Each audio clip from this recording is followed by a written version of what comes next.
What's your favorite husband? What is your requirement? So Maybe you can spill it. Okay, so many people ask me, Must what be is Islam? the requirement of husband? I don't need them to be rich, but I want them to have a rich heart, who doesn't have any judgment, and also high iman. Okay. High iman, because I am a mualaf.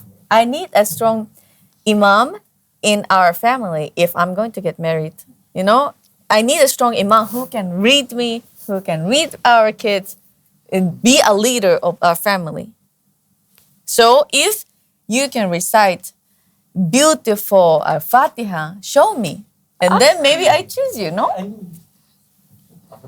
Sederhana, insya Allah ya. Sederhana. Mudah banget ya. Jadi Who wants bukan to recite Al-Fatihah? sederhana dok sebenarnya. Bacakan Al-Fatihah aja yang paling Yang benar ya. yang paling benar ya. Bisa dibuat kontestasinya ini seperti ya.